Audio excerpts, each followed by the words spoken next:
The wrench slipped from my greasy fingers for the third time, and I swore under my breath as it clanged against the concrete driveway. My pickup truck, a beaten-down Ford that had seen better decades, wasn't cooperating with my Saturday morning repairs. Neither was my marriage, come to think of it. Through the open kitchen window, I could hear Marina's voice carrying that particular pitch it gets when she's holding court with her girlfriends. Her laugh, the one that used to make my chest warm, now sounded like fingernails on a chalkboard. "Friends are forever, husbands come and go," she declared, followed by a chorus of giggles from her little support group. I paused, my hand frozen on the truck's hood. Well, wasn't that just precious? Here I was, spending my weekend fixing the vehicle that gets her to work every day while mine sits in the shop, and she's in there treating marriage like a rental car agreement. The neighborhood around us had been changing. Our modest two-story house, once the pride of Maple Street, now looked shabby compared to the McMansions sprouting up like weeds. The new money folks moved in with their perfect lawns and their perfect lives, making the rest of us look like we'd given up. Maybe we had. Mrs. Holtz across the street twitched her curtains, third time this morning. That woman had elevated nosiness to an art form. She probably knew more about my marriage than I did these days. "Jake, can you keep it down out there?" Marina's voice drifted through the screen door. "We're trying to have a conversation." I wanted to shout back that maybe she should try having a conversation with her husband for once, but I bit my tongue. Instead, I wiped my hands on my jeans and headed inside for a glass of water. The kitchen was filled with Marina's inner circle. Clarissa, her business partner and best friend since college, Jennifer, the yoga instructor with the fake smile, and Rebecca, whose husband had recently upgraded her from a Honda to a BMW. They all looked up when I walked in, their chatter fading like someone had flipped a switch. "Ladies," I nodded, grabbing a glass from the cabinet. Before we dive deeper into this story, I have one small request. Please subscribe, drop a like, comment, and hit that hype button to boost this channel so more people can discover these incredible Reddit stories. "Hi, Jake," they chorused, but their eyes were already sliding away from me, dismissing me like furniture. Marina had changed over the past year. The promotion to senior marketing director had brought new clothes, new friends, and a new attitude. She'd always been ambitious, but lately, she acted like our 23 years together were just a stepping stone to something better. "How's the truck coming along?" Clarissa asked, though her tone suggested she couldn't care less. "It'll run," I said, filling my glass at the sink. "Unlike some things around here." The silence that followed was thick enough to cut with a knife. Marina shot me a look that could have melted steel. "Well," Rebecca said, clearing her throat, "we should probably get going. The spa appointment is at 2. Another spa day. Marina had more spa appointments than a Hollywood actress these days. Funny how her idea of self-care never seemed to include her husband. After they left in a cloud of expensive perfume and fake laughter, I found myself alone in the kitchen that had once been warm and welcoming. Now it felt like a museum exhibit. Marriage, circa 2000-2023, cause of demise, neglect, and entitlement. I was loading the dishwasher when Marina's phone buzzed on the counter. She'd left it behind in her rush to get to whatever overpriced treatment awaited her. The screen lit up with a text notification. "Eric. Can't wait to see you tonight. Same place?" My hand froze on a coffee mug. Eric. I knew that name. Eric Thornton, the smooth-talking branding consultant who'd been showing up at more and more of Marina's work events. Tall, expensive suits, perfect teeth, and the kind of confidence that comes from never having to fix your own truck. The phone buzzed again. "Eric. Clarissa says the coast is clear. Your husband's clueless." The mug slipped from my fingers and shattered against the kitchen floor. The sound echoed through the empty house like a gunshot. I stared at the phone, my mind racing. Same place. Coast is clear. Clueless husband. Well, Eric, I thought as I knelt to pick up the ceramic pieces, You're about to find out just how clueless this husband really is. That evening, Marina came home with that particular glow that expensive spa treatments supposedly provide. Her hair was perfect, her skin radiant, and she smelled like she'd bathed in vanilla and lies. "How was your day?" she asked, not looking up from her phone as she scrolled through messages. "Educational," I said. "Learned some interesting things." She glanced up briefly. "Oh? Like what?" "Like how some people think 23 years of marriage is disposable." Her fingers paused on the screen. "What's that supposed to mean?" "Nothing," I said, settling into my recliner with a beer. "Just thinking out loud." She went back to her phone, probably deleting incriminating messages. Too late for that, sweetheart.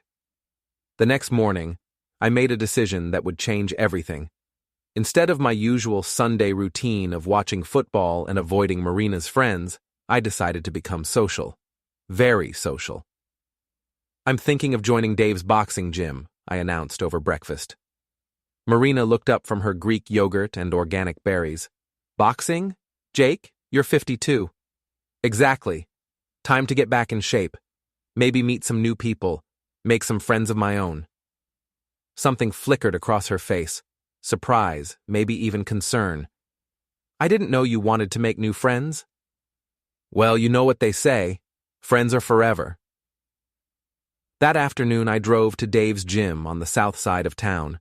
Dave Kowalski and I had grown up together, back when this neighborhood was full of working families instead of empty storefronts and pawn shops. He'd turned an old warehouse into a boxing gym that attracted everyone from wannabe tough guys to actual fighters. "Jake Morrison," Dave grinned when I walked in.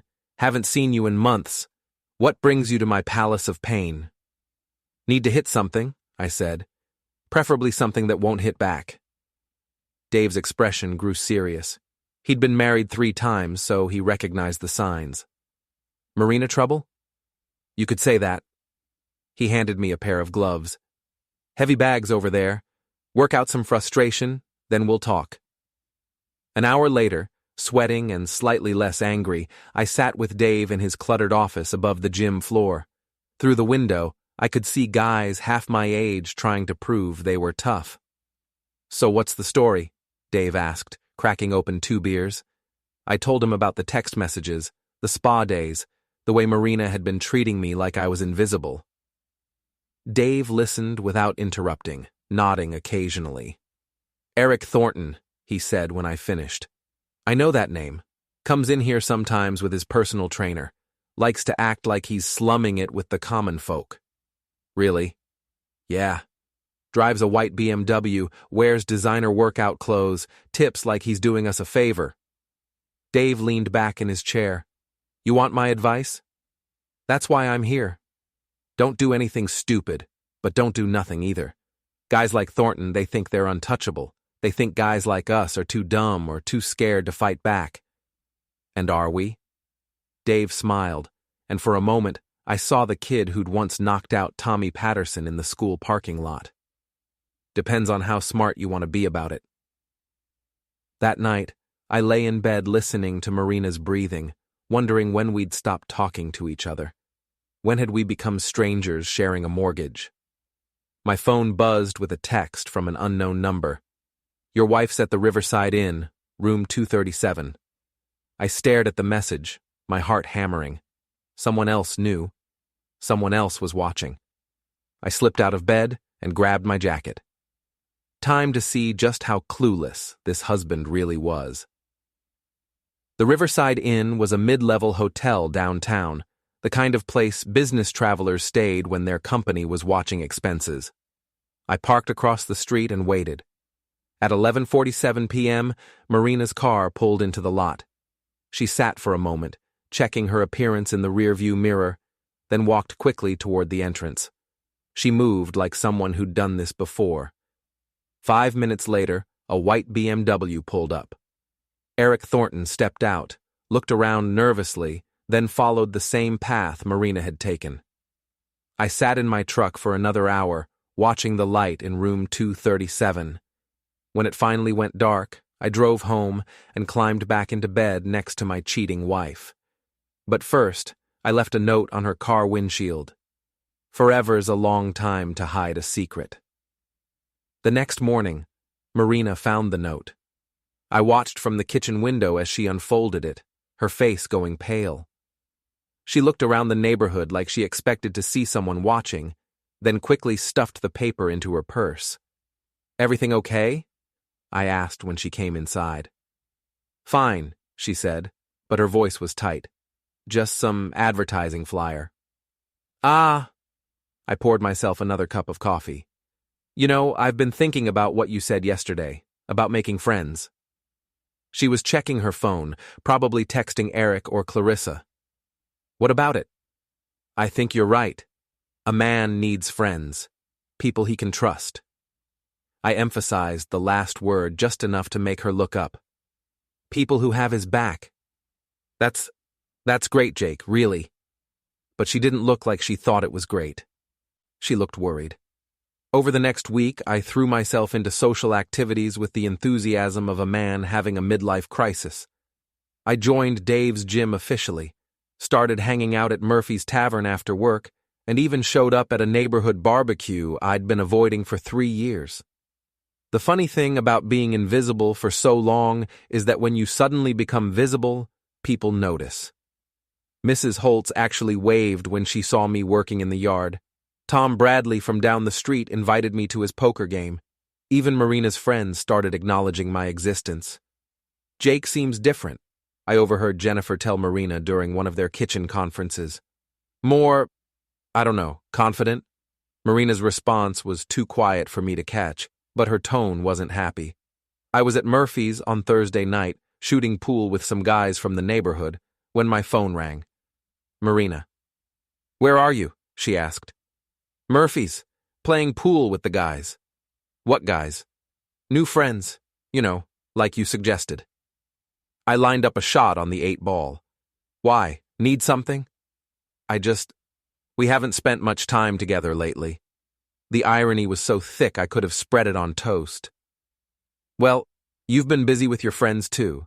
Speaking of which, how's Eric?" The silence stretched so long I thought she'd hung up. "Eric who?" "Thornton, the branding guy. Didn't you mention he was helping with some project?" "Oh, right, he's fine, I guess. I don't really know him that well." Another lie to add to the collection. I sank the 8-ball, and my opponent bought the next round. "Well, I should let you get back to your game," Marina said. "Yeah, I'll be home later. Don't wait up." That weekend, Marina suggested we go to the Hendersons' anniversary party together. 25 years of marriage, they were celebrating at the country club with half the town in attendance. "It'll be fun," she said. "Like old times." I agreed, but I had my own reasons for wanting to go. Eric would be there. He was connected to everyone in Marina's social circle now. Time to meet my wife's boyfriend properly. The country club was exactly what you'd expect. Overpriced drinks, uncomfortable furniture, and people trying too hard to impress each other. Marina worked the room like a politician, introducing me to people I'd never see again. "Jake, I'd like you to meet Eric Thornton," she said, when we reached the bar. "Eric's the consultant I mentioned." Eric was everything I'd expected. Tall, lean, expensive suit, and a handshake that lasted 2 seconds too long. His smile was the kind they teach in sales seminars. "Jake, Marina's told me so much about you." His voice had that practiced warmth that meant absolutely nothing. "Funny," I said. "She's barely mentioned you at all." The smile flickered for just a moment. Marina's hand tightened on my arm. "Eric's been helping us with the Morrison account," she said quickly. "The restaurant chain?" "Right." I nodded like I believed her. "Must be challenging work, all those late nights, weekend meetings." "It's demanding," Eric agreed, "but Marina's incredibly dedicated, really goes above and beyond." "She certainly does." We stood there for a moment, 3 people having 2 different conversations. Marina excused herself to use the restroom, leaving Eric and me alone. So, Eric said, Marina tells me you're in auto repair. Among other things. I took a sip of my beer. You know, it's funny about the repair business. You learn to spot problems early. Little things that seem harmless at first, but if you don't fix them, they can destroy the whole engine. Eric's smile was getting strained. I imagine that's true. Oh, it is. Take a small leak, for instance. Seems minor, but left alone, it can ruin everything. The smart move is to address it before it becomes a bigger problem. Jake, the thing is, Eric, I'm very good at fixing problems. It's what I do. Before he could respond, Marina returned with Clarissa in tow. Clarissa looked like she'd rather be anywhere else. There you are, Marina said brightly. Clarissa was just saying how nice it is to see you out socializing, Jake. Clarissa managed a weak smile. Yes, it's unexpected. I'm full of surprises these days, I said. In fact, I was just telling Eric here about problem solving. Maybe you'd like to hear about it too. Actually, Eric said, checking his watch, I should probably get going. Early morning tomorrow. Of course. Well, it was enlightening meeting you, Eric. I'm sure we'll be seeing more of each other. He shook my hand again, but this time it was quick and nervous. After he left, Marina was quiet for the rest of the evening. The following Monday, I decided to pay Eric a visit at his office. According to his website, Thornton Brand Consulting occupied a suite in one of the newer downtown buildings. Very sleek, very modern, very expensive. The receptionist was young and eager to please. Mr. Thornton is in a meeting, but I can schedule you for later this week. That's okay, I said. I'll wait. I settled into one of the uncomfortable modern chairs and picked up a magazine. 20 minutes later, Eric emerged from his office with a client. He saw me and nearly stumbled. Jake, what a surprise. What brings you downtown? Thought I'd learn more about this branding business. Marina speaks so highly of your work. The client, a middle-aged woman in a business suit, looked between us with obvious confusion. Mrs. Patterson, Eric said quickly, let me walk you to the elevator. While he was gone, I studied the office. Awards on the walls, expensive furniture, photos of Eric with various local celebrities and politicians. A man who'd worked hard to build an image. So, I said when he returned, impressive setup. Business must be good. It has its ups and downs. Eric didn't invite me to sit. What exactly did you want to know about branding? Well, I'm curious about reputation management. You know, what happens when someone's carefully built image gets damaged? Eric's jaw tightened. I'm not sure what you're getting at. Just wondering. Say someone had invested years building a reputation, and then some information came to light that could ruin all that work. How would you handle it? Jake, I think there might be some misunderstanding. Oh, I don't think there's any misunderstanding at all. I stood up. I think everything is perfectly clear, don't you? I left him standing there, looking like a man who'd just realized his carefully constructed world was about to come crashing down. That evening, Marina was waiting for me when I got home from work. We need to talk, she said. Sure, what's on your mind? Eric called me today. He said you came by his office. I did. Nice place. Very professional. Jake, what's going on? You've been acting strange lately. I looked at my wife. Really looked at her. When had she become a stranger? When had we started playing these games? Strange how? All this socializing, the questions about Eric, the way you've been looking at me. She sat down across from me. If something's bothering you, just say it. For a moment, I considered telling her everything, laying it all out, giving her a chance to explain, maybe even work things out. But then I remembered the text messages, the hotel room, the lies. You know what's bothering me, Marina? I feel like I don't know you anymore, like we're strangers living in the same house. That's not true. Isn't it? When's the last time we had a real conversation? When's the last time you asked about my day, my work, my thoughts about anything that mattered? She was quiet for a long moment. I've been busy with work. Right. Work. I stood up. Well, don't worry about it. I'm making my own entertainment these days. I left her sitting in the living room and went upstairs. My phone buzzed with a text from the same unknown number as before. Tomorrow night. Riverside Inn, same room. This time, I wasn't going alone. Dave was waiting in the parking lot when I arrived at the Riverside Inn the next evening. He'd brought a camera with a telephoto lens. Apparently, one of his gym members was a private investigator who owed him a favor. "You sure about this?" Dave asked as we settled in to wait. "I need proof. Real proof, not just suspicions and text messages." "And then what?" "Then I decide what kind of man I want to be." We didn't have to wait long. Marina's car pulled up at 11:15, followed 10 minutes later by Eric's BMW. This time, I was ready. Dave got the photos, Marina entering the hotel, Eric following, both of them leaving separately 2 hours later. Clear, undeniable evidence of what I already knew. "What now?" Dave asked as we drove away. "Now I get creative." The next morning, I created a fake email account and sent the photos to Eric's business email with a simple message. "Interesting marketing strategy. Wonder what your clients would think." Then I sat back and waited. Eric called Marina within an hour. I could hear her side of the conversation from the kitchen. "What do you mean photos? What photos?"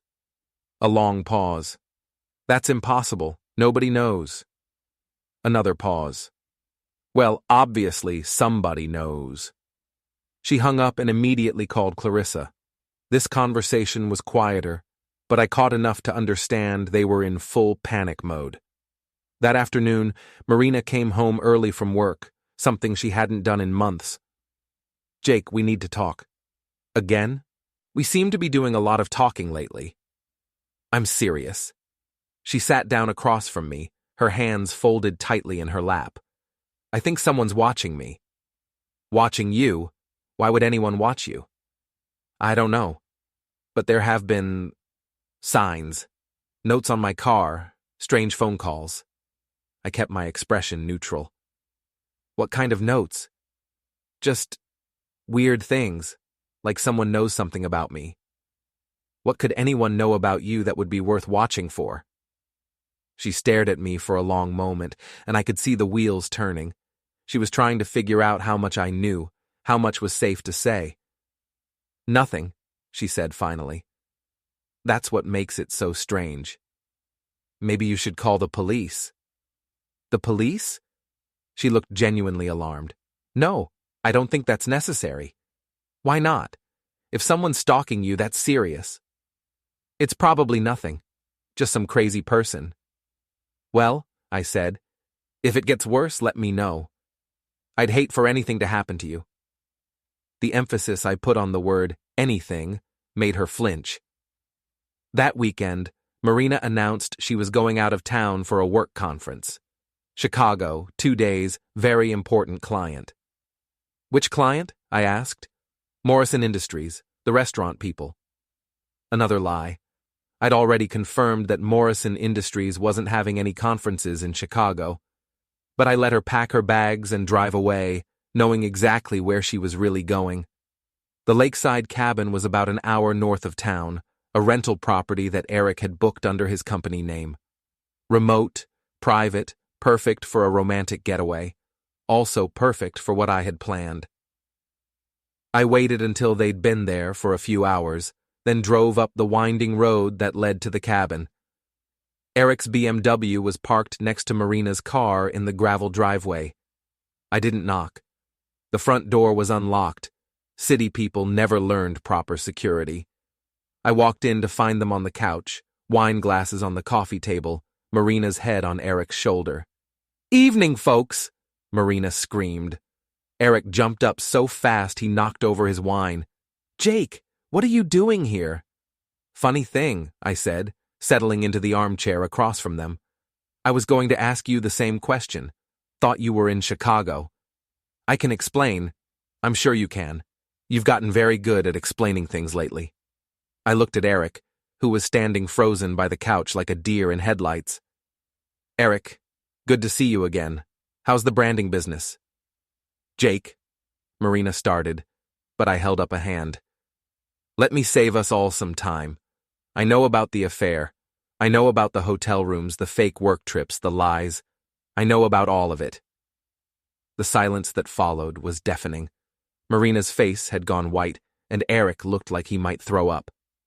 So, I continued, the question now is, what are we going to do about it? Jake, please, Marina said. Let me explain. It's not what you think. Really? Because I think my wife is having an affair with her business associate. I think she's been lying to me for months. I think she's been making me look like a fool in front of half the town.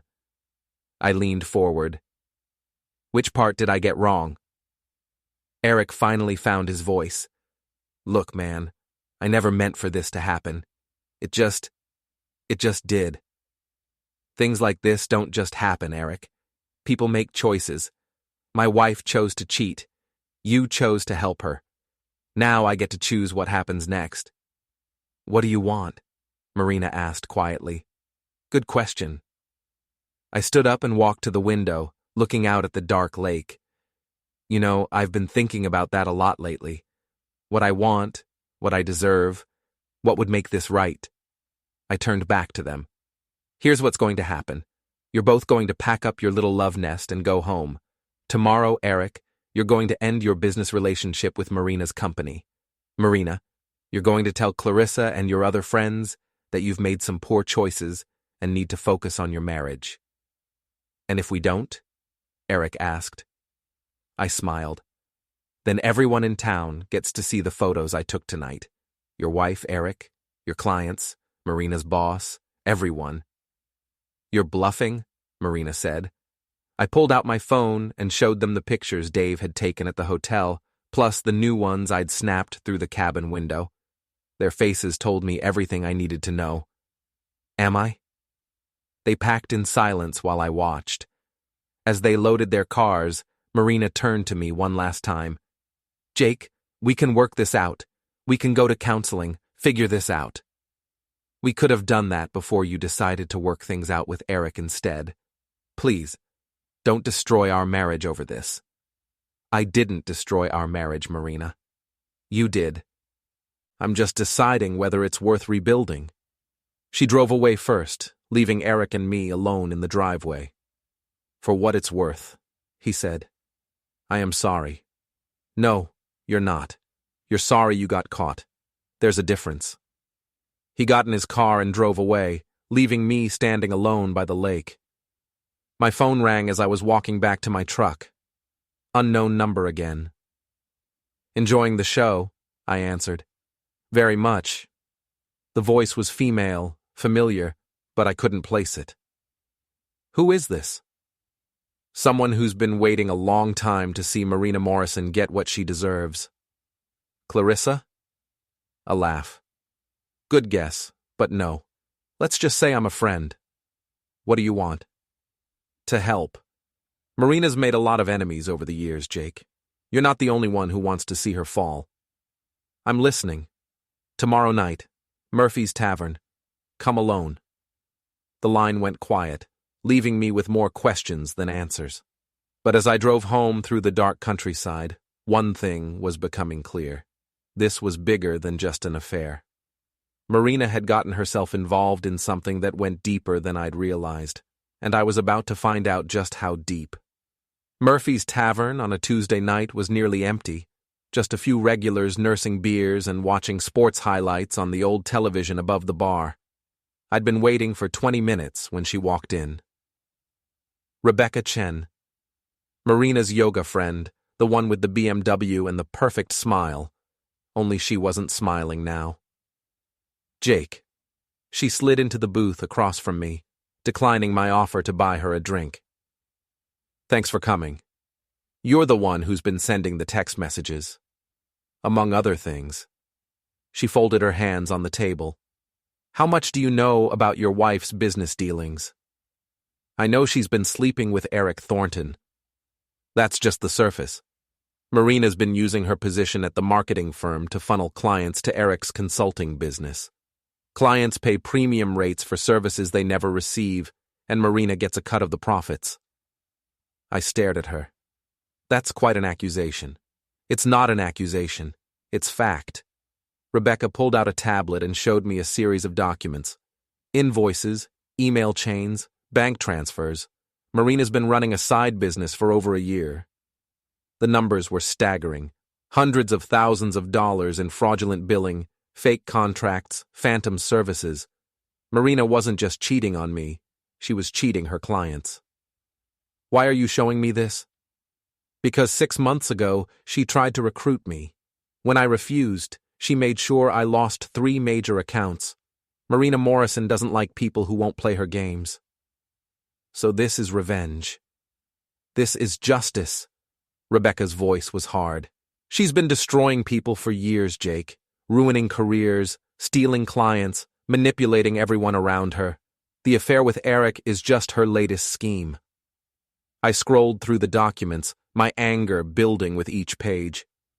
What do you want from me? I want you to help me bring her down, properly, completely. And why would I do that? Rebecca leaned forward. Because she's not going to stop with Eric. There will be another affair, another scheme, another betrayal. She'll keep taking from you until there's nothing left. I thought about the past year, the way Marina had been pulling away, the mysterious income that had paid for her new clothes and spa treatments. It all made sense now. What did you have in mind? Marina's planning something big. A major client presentation next week that could land her a promotion to regional director. If that presentation goes badly, if certain information comes to light at the right moment, she loses everything. Everything. I closed the tablet and slid it back to her. I need time to think about this. Don't take too long. The presentation is Friday. After that, she'll be untouchable. Rebecca left me sitting in the booth, staring at my half-empty beer and wondering what kind of man I was becoming. The next morning, Marina was unusually cheerful at breakfast, humming as she prepared her organic smoothie and checking her phone constantly. Big day today? I asked. The biggest. If everything goes well, we'll be looking at a very different future. Different how? She looked at me like she was seeing me for the first time in months. Better. Much better. After she left, I called in sick to work and drove to Eric's office building. His BMW was in the parking garage, but I didn't go up to his suite. Instead, I waited. He emerged at lunchtime, looking nervous and checking over his shoulder. I followed him to an upscale restaurant downtown where he met with a man I didn't recognize. They sat in a corner booth, heads close together, occasionally glancing around like they were discussing state secrets. I couldn't hear their conversation, but I could see Eric sliding a manila envelope across the table. The other man examined the contents, nodded, and slipped Eric what looked like a check. Whatever Marina and Eric were planning, it was happening fast. That evening, I confronted Marina directly. I know about the money. She was in the middle of applying makeup for another work dinner, and her hand froze with the mascara wand halfway to her eye. What money? The consulting fees, the phantom clients, the little side business you and Eric have been running. She set down the mascara and turned to face me. For the first time since this whole mess started, she looked genuinely afraid. Jake, I can explain. Can you? Because I've seen the documents, Marina. I know how much you've stolen. It's not stealing. It's just creative accounting. It's fraud. And when your company finds out, when your clients find out, you're going to prison.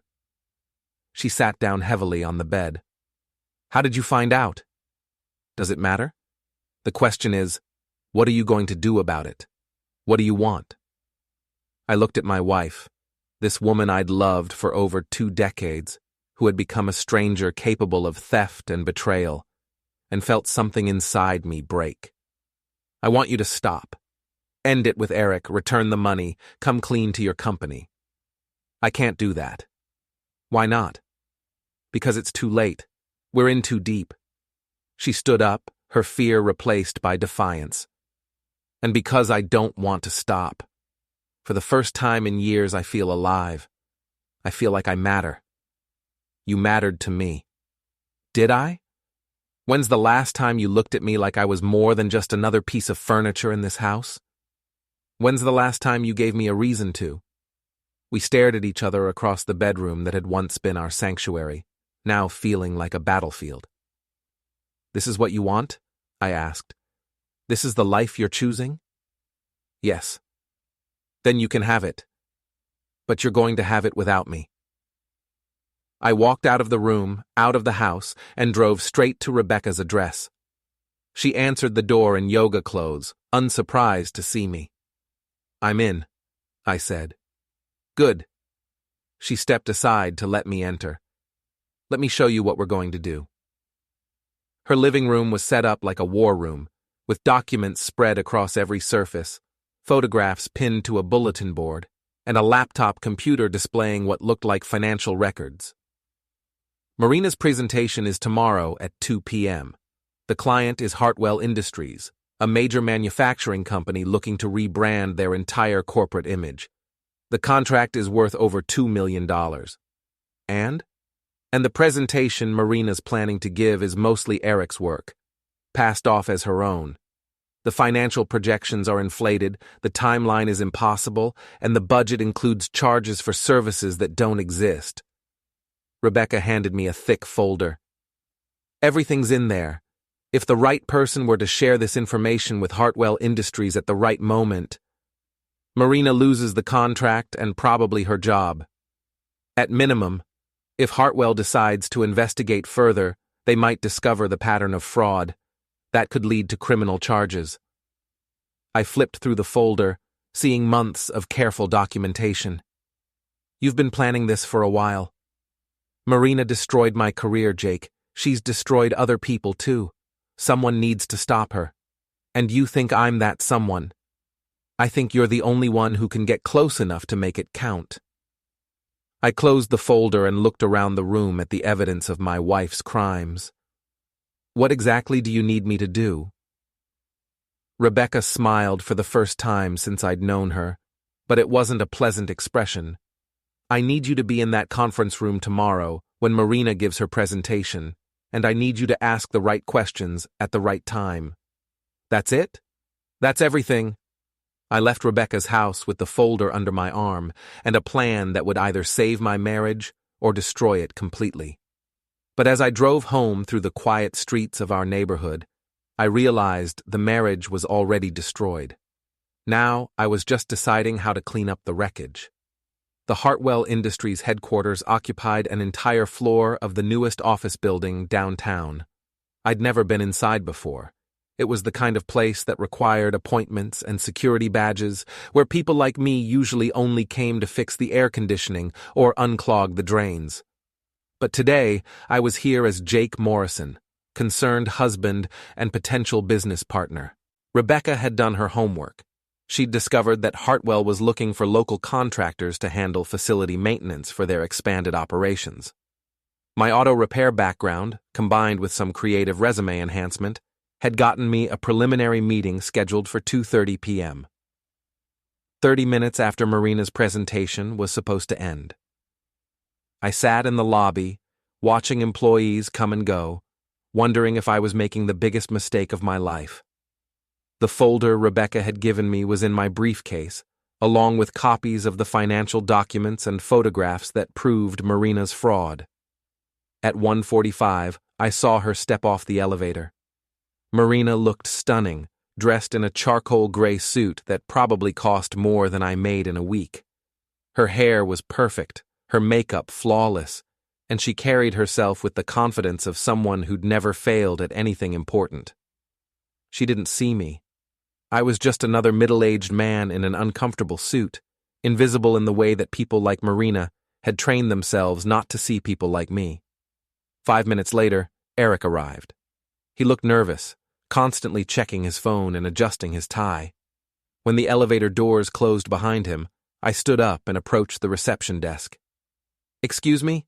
I said to the young woman behind the counter.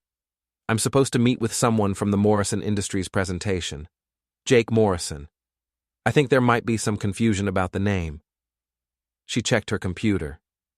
"I don't see any Jake Morrison on the list for the Hartwell presentation." "That's the confusion. My wife, Marina Morrison, is giving the presentation. I'm her business partner. There should have been 2 names on the list." It was a complete lie, but I delivered it with the confidence of someone who belonged there. The receptionist made a phone call, spoke quietly for a moment, then hung up. "Mr. Hartwell's assistant says there was some confusion about the attendee list. You can go up to conference room A, 23rd floor." The elevator ride seemed to last forever. When the doors opened, I could hear Marina's voice coming from down the hallway, confident and persuasive, selling her vision of Hartwell's rebranded future. The conference room had glass walls, so I could see everything before I entered. Marina stood at the head of a long table, presenting to 6 people in expensive suits. Eric sat to one side, occasionally nodding or adding supporting comments. Charts and graphs filled a large screen behind Marina. I opened the door and walked in. "Sorry I'm late," I said, taking an empty seat at the far end of the table. Traffic was terrible. Marina's voice died mid-sentence. Her face went through a series of expressions: confusion, recognition, horror, before settling into a mask of professional composure. "Ladies and gentlemen," she said, her voice only slightly strained, "this is my husband, Jake Morrison. He's our facilities consultant." The man at the head of the table, presumably Mr. Hartwell, nodded politely. "Please, continue, Mrs. Morrison. You were explaining the timeline for Phase 2 implementation." Marina resumed her presentation, but I could see the tension in her shoulders, the slight tremor in her hands. Eric looked like he wanted to crawl under the table. I waited until she reached the financial projections. "Excuse me," I said, raising my hand slightly. "I have a question about the consulting fees." Marina's eyes darted to me, then back to the clients. "Of course. What would you like to know?" "Well, according to these numbers, you're charging $50,000 for brand architecture development. But I'm looking at similar work Eric's company did for the Patterson Group, and they charged $15,000 for the same service." The silence in the room was deafening. Mr. Hartwell leaned forward in his chair. "Is that accurate, Mrs. Morrison?" The situations are different. Hartwell Industries requires a much more comprehensive approach." "But the deliverables look identical," I continued, pulling out Rebecca's documents. "Same research methodology, same presentation format, even some of the same language in the executive summary." Eric started to say something, but Marina cut him off with a sharp look. "Jake, perhaps we should discuss this later." "Actually," Mr. Hartwell said, "I'd like to hear more about this. Mr. Morrison, do you have documentation of these other projects?" I opened my briefcase and spread the evidence across the table. Financial records, email chains, invoices for work that was never completed. The Patterson Group contract that Eric had recycled for 3 different clients.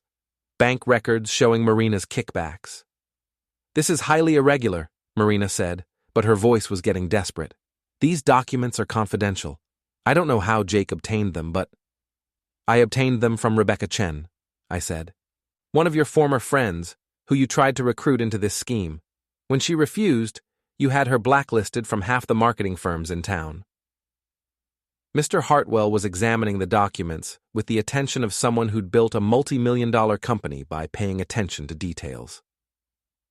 "Mrs. Morrison," he said finally, "these are very serious allegations. Are you saying these documents are fabricated?" Marina looked around the room like a trapped animal. Eric had gone completely silent, staring at his hands. "I think," she said, "we should postpone this presentation until we can clear up these misunderstandings." "I don't think that's necessary," Mr. Hartwell replied. "I think we have all the information we need." He stood up, and the other Hartwell executives followed suit. We'll be in touch, Mrs. Morrison, through our legal department. After they left, the three of us sat in the empty conference room, surrounded by the wreckage of Marina's carefully constructed presentation. "You son of a bastard," she said finally. "Funny thing about that," I replied, "I learned from the best." Eric finally found his voice. "Marina, we need to call our lawyers. We need to run," Marina snapped. "Do you have any idea what you've done, Jake? This isn't just about the Hartwell contract. This is about everything." "I know exactly what I've done. The question is, do you?" She stared at me across the table, and for a moment, I saw the woman I'd married 23 years ago. Young, ambitious, full of dreams about the future we'd build together. "Why?" she asked quietly.